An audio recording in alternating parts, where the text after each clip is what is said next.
What's up, guys? I am here with JT, and we recently went to the Halifax Regionals, and he top, what was it, top 4? Yeah, top 4, 4th place. Playing Raccoons. So, you guys can see for yourself the shenanigans. I played Raccoons. I picked up most of the stuff from the deck about a week before because I decided Heretics was not going to be good enough to win. So anyway, here we go. 3 Baby Raccoon Pompoko. This guy's like tour guide. He special summons a level 2, beast from your deck and face down defense. You can only special summon beast during the turn you use his effect. So like he gets you a free guy. And if him and that free guy survive for a turn, you can put out a lot of damage.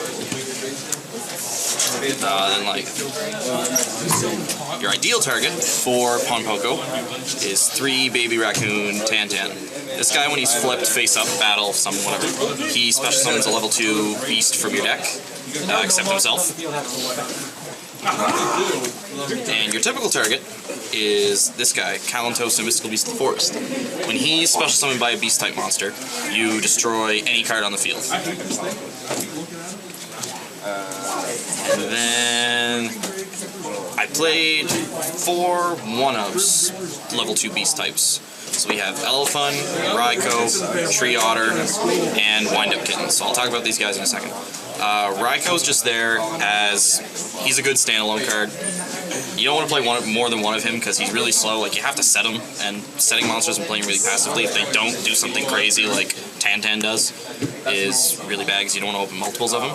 And I'm only playing one of all these things so that I have different names for Obedient Schooled. This guy, Wind-Up Kitten, returns monsters to the hand if they're causing problems for you, back to the extra deck. Stuff like Pleiades, I return an Omega back to someone's extra deck, I return a Black Ship of Corn back to someone's extra deck. And it's Earth, and that's really important. And then 2 cards I never thought I would ever play a deck with, ever. Tree Otter and Elephant. Elephant is a beast-type tuner monster, level 2, and playing him allows you to use Obedient School to turn into an Anchuria Beast with the Sandayu first turn, and there's a bunch of other synchros and stuff that you can make too, but normally he's there for an Anchuria Beast, and he's level 2 Beast, so he doesn't hinder the rest of your deck by playing him. And then Tree Otter. When you control another Beast-type monster, he can boost any monster you control by 1,000 until the end of the turn, so you can use him in conjunction with the Sandayu to pump himself up for the turn, and then generate a token that's 2,200 permanently. Or if you've already got an established field, you can pump your token up 1,000 points over your opponent's strongest monster, and then you can generate a second token that's going to be permanently 1,000 points bigger than your opponent's strongest monster. So like at one point, I had 2,600 token and a 3,600 token against, I forget what their opponent's monster was, but I had a 3,600 token live forever. So that's 17 monsters, or no wait, I still got more monsters left, sorry. 2 Effect Veilers. I don't know what to say about this. Really strong. I didn't use it for a tuner ever, but stopped a lot of wolf barks with it, stopped a couple bears. Yeah, it's good. It's good to have, because unlike the rest of your trap cards, you can recycle it with Herald of Pure Light, and it doesn't get wrecked by Lance or Gyoku, and sometimes like blocking a Wolfbark or a bear can be the difference between winning and losing the game, so making sure you have an out when they have Lance is really good. I don't have them on me right now, but these were 2 Kais the Shadow Monarch. I've since dropped him from my list. The theory behind him was that you always have tribute fodder and the tokens being generated by Sandayu, and Obedient School always giving you free guys, Tantan giving you free guys, but it just never happened. This guy, every game, I only lost 3 games yesterday, and every game I lost was because this guy was sitting dead in my hand, at least one of him. So I just dropped him entirely, because you don't need the removal, and having to tribute a guy to get that removal just costs too much. One time I tribute summoned my Kais and he got Fiendish Chained, making him entirely useless, and I used up too much to get him out there, so I just lost after that. And then the last monster I played was a Thunder King. He's really strong right now. He's good against most decks, so I just kept him in there as a one-of. A nice follow-up. If you open Obedient School and him, you can get Sandayu a 1,900 token and him out first turn, which is a really, really strong opening. So that's 17 monsters. I played 9 spells, 3 Mystical Space Typhoons, hits all the unfair cards, towers, Tinkies, so on. Fiendish Chain being the most important one that this gets rid of, and Abyss Spheres. So it basically keeps all the meta decks in check for you and gets rid of problem back rows. 3 Upstart Goblins. A lot of people are saying, oh, every deck's playing 3 Pat Hoban. but you gotta understand why this card's played in the first place. It makes your deck 37 cards so that you get to your broken stuff before your opponent does. Like if I'm playing 37 cards, I get to Obedient Schooled quicker. So I always play these 3, and I just never side them out. The 1,000 life doesn't make a big difference, because if I get to my combo quicker, your life points don't matter. And best card in the deck, 3 Obedient School. And the reason why this deck exists, you special summon 3 level 2 or lower beast type effect monsters from your deck. You can only special summon beasts for the rest of the turn, and they die during the end phase, and you have to control no monsters to use it. And they have to be all different names. So that's why I'm only playing 1 of those certain monsters. But you'll see why when we get to the extra deck, why this card's so ridiculous. And so that's 9 spells. I played 14 traps, 1 torrential, bottomless warning, 2 mirror force, 3 fiendish chain, 2 Horn of the Phantom Beast. I sided this out a lot. I thought it was going to be cool because you'd make your tokens bigger than your opponent's monster, but if you're able to generate tokens in the first place, you're doing fine anyway.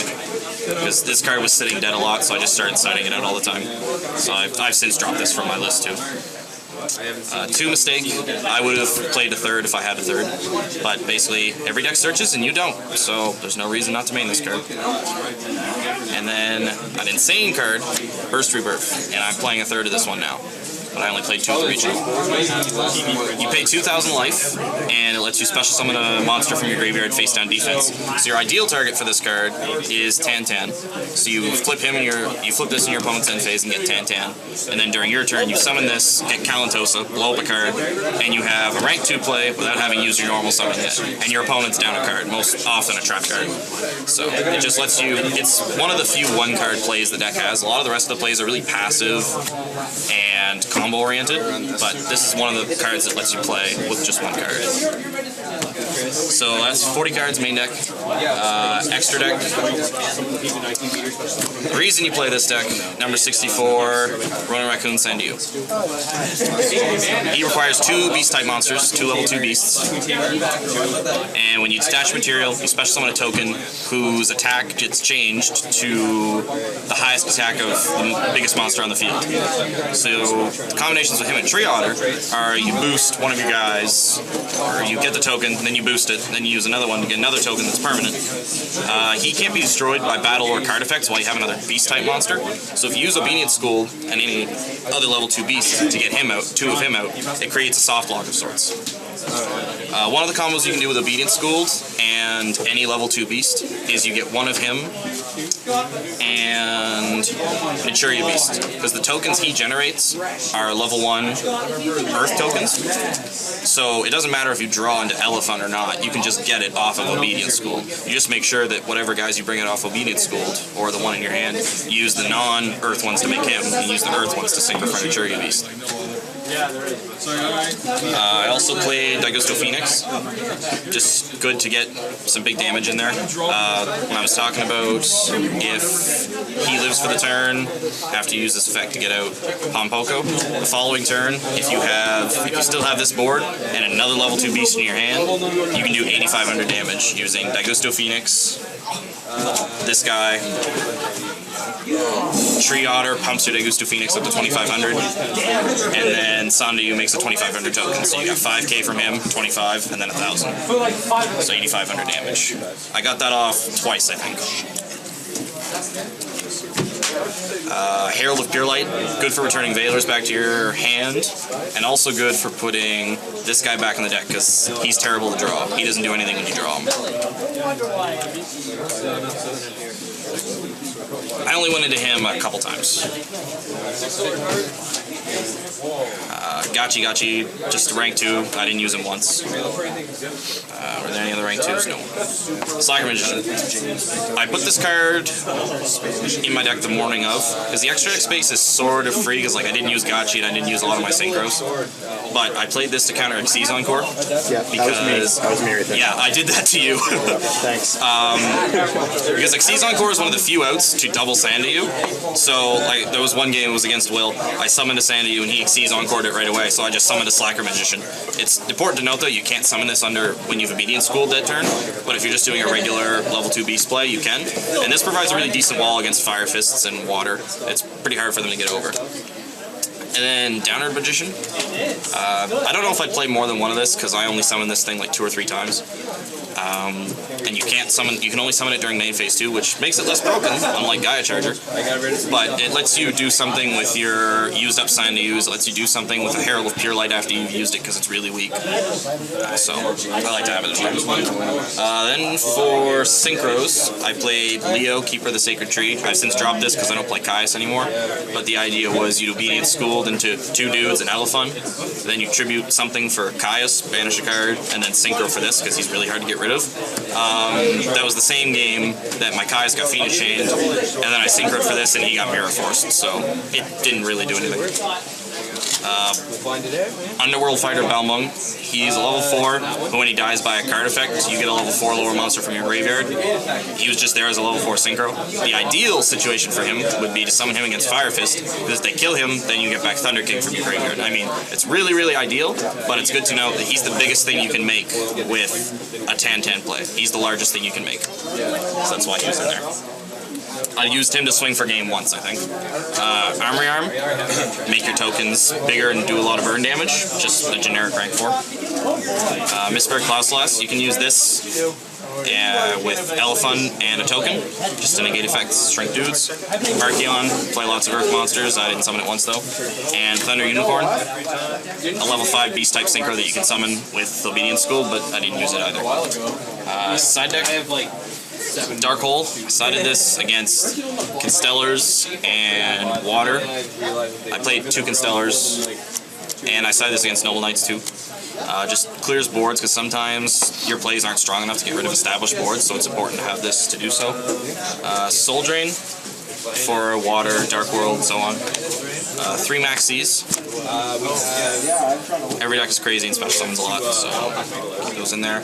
Dimensional Fissure for Water. You don't have any cards that rely on your graveyard other than Burst Rebirth, so just playing this as a one-of to stop Water is worth it, I think. And your guys go to the graveyard as Exceeds Materials anyway, so it doesn't really hinder your Burst Rebirth that bad. Kaiku, I played this because your Spellbook matchup is really, really bad because Fate gets rid of your Sandayus like they're nothing. You have Naturia Beast, but I mean, I summoned Naturia Beast and he got repulsed 4 times yesterday. I was under the impression that card was limited, but I guess not.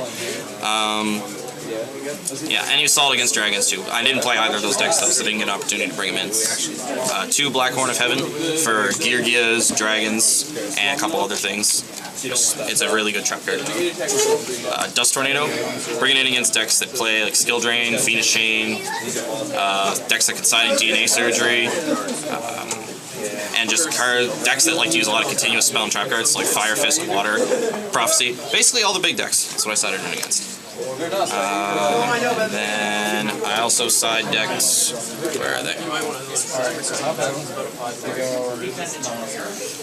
2 Dimensional Prison. Sided that in against decks like Constellars or decks that just summon like 1 big monster every turn and they try and beat you down with that. Dimensional Prison's really good against them. This replaced both of my Horn of the Phantom Beasts pretty much every game. And then the last card, 3 Overworked for Fire Fist. Noble Knights, Insectors, a bunch of other stuff. Just be careful with this, because the original attack of your tokens is 0, so this will kill your tokens if you have sending your tokens up. Yeah, that's it. Yeah, this will kill your tokens. So yeah, any questions? How did you come up with this? Like, what were you thinking? Well, my teammate and good friend, Jeremy Lyons, I saw this card get released, and I showed it to him. He loves beast-type monsters and beast decks.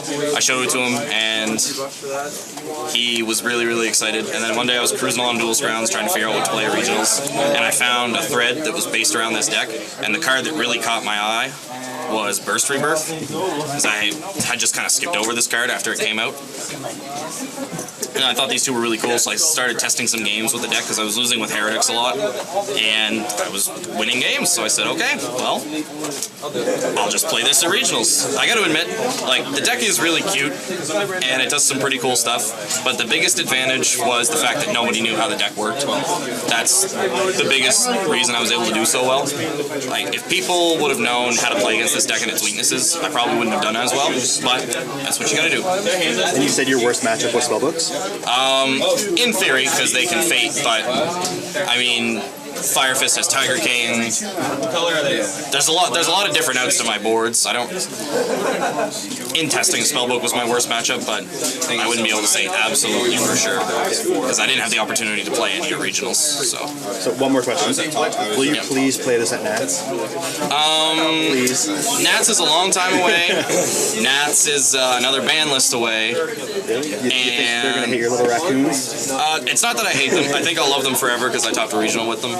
But you know, going to a regional, sometimes it's easier to top this deck in a 100-person tournament than it will be to do well with this deck at a 2,000-person tournament at Nats. Who's gonna expect raccoons? Well, if we have a situation like last year where you've got one dominant deck in Dragon Rulers, I'm going to be either playing that deck or playing the deck that beats it. So let's not talk about that situation. I'm going this time. So yeah, no. Chances are, unless Konami decides to release a rank 2 beast type monster that's insane, I probably won't be playing this deck at Nats. All right. Well, thank you for the profile. No, thank you.